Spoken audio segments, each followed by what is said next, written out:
হোক, যারা আমার নাম যাদের সামনে উচ্চারিত হলো কিন্তু নাম উচ্চারিত হওয়ার সঙ্গে সঙ্গে তারা দুরূদ পাঠ করলো না, অর্থাৎ সাল্লাল্লাহু আলাইহি ওয়াসাল্লাম বলল না। এবং যে সমস্ত লোকেরা রমজান পেল, যাদের কাছে রমজান আসলো, রমজান পাওয়া সত্ত্বেও তারা নিজের গুনাহকে মহান আল্লাহ তাবারক ওয়া তাআলার দরবারে ক্ষমা করে নিয়ে তারা নিষ্পাপ হয়ে যেতে পারল না, তাহলে ভাবার বিষয় আছে। আমরা কি কোনোদিন আমরা শুধু ভাবছি যে ইবাদত করলে আমাদের ইবাদত গ্রহণ হয়ে যাবে, সিয়াম সাধনা করলে আমাদের সিয়াম মহান আল্লাহ তাবারক ওয়া তাআলার কাছে গ্রহণ হয়ে যাবে? আমরা কি আমাদের ইবাদতকে মহান আল্লাহ তাবারক ওয়া তাআলার কাছে, মহান আল্লাহ তাবারক ওয়া তাআলার দরবারে কবুল করার জন্য কিছু কাজ করেছি?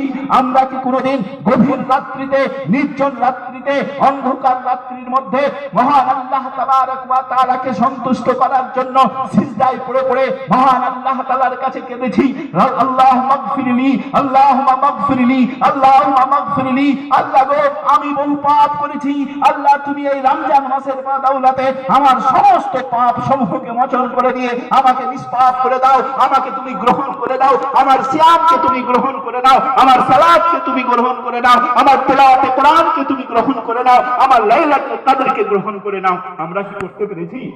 না, করতে পারিনি। আর একটি হাদিস পাঠ করে আমি আমার বক্তব্য বিষয় ইতি করব।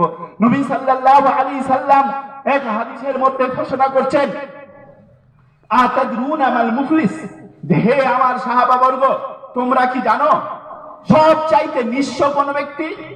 সাহাবাবর্গ বললেন, আল মুফলিসু ফিনা মান লা দিরহাম লাহু ওয়ালা মাতা। সমস্ত সাহাবাবর্গ সমকণ্ঠে বললেন, আমাদের মধ্যে নিঃস্ব সেই ব্যক্তি যার কাছে লক্ষ লক্ষ টাকার ব্যাংক ব্যালেন্স নেই, যার কাছে কোনো আসবাবপত্র নেই। নবী সাল্লাল্লাহু আলাইহি সাল্লাম তখন বললেন, ইন্নাল মুফলিসা মিন উম্মতি মান ইয়াতি ইয়াউমাল কিয়ামাতি বিসসালাতিন ওয়া সিয়ামিন ওয়া যাকাতিন ওয়া ইয়াতি ক্বাদ সাতামা হাদা ওয়া কাযাফা হাদা ওয়া আকালা মাল হাদা ওয়া সাফাকা দামা হাদা ওয়া দারাবা হাদা। এইভাবে নবী সাল্লাল্লাহু আলাইহি সাল্লাম বলতে গেলেন। নবী সাল্লাল্লাহু আলাইহি সাল্লাম বলতে চাইলেন যে প্রকৃতপক্ষে নিঃস্ব তারা নয় যাদের কাছে লক্ষ লক্ষ টাকার ব্যাংক ব্যালেন্স নেই, যাদের কাছে সম্পত্তি নেই, যাদের গাড়ি নাই, যাদের বাড়ি নাই, তারা নিঃস্ব নয়, বরং প্রকৃতপক্ষ নিঃস্ব হলো তারা যারা কাল কিয়ামতের ময়দানে মহান আল্লাহ তাবারক ওয়া তাআলার দরবারে উপস্থিত হবে নামাজের নেকির পাহাড় নিয়ে, রোজার নেকির পাহাড় নিয়ে, যাকাত এবং দান খায়রাতের নেকির পাহাড় নিয়ে। সঙ্গে সঙ্গে সেই ব্যক্তির বিরুদ্ধে বহু অভিযোগ থাকবে। কেউ অভিযোগ করবে যে আমাকে অন্যায় ভাবে গালি দিয়েছে, কেউ আবার বলবে আমাকে অন্যায় ভাবে আমার প্রতি মিথ্যা অপবাদ আরোপ করেছে, কেউ আবার বলবে আমার অন্যায় ভাবে মাল সম্পত্তি ভক্ষণ করে নিয়েছে, কেউ আবার বলবে আমার অন্যায় ভাবে রক্তক্ষরণ ঘটিয়েছে, কেউ আবার বলবে অন্যায় ভাবে আমাকে মেরেছে। নবী সাল্লাল্লাহু আলাইহি সাল্লাম বললেন, সেই সমস্ত অভিযোগকারীরা যখন আসবে, মহান আল্লাহ তাবারক ওয়া তাআলা তার নেকির পাহাড় থেকে একজন অভিযোগকারীকে নেকি দিবে।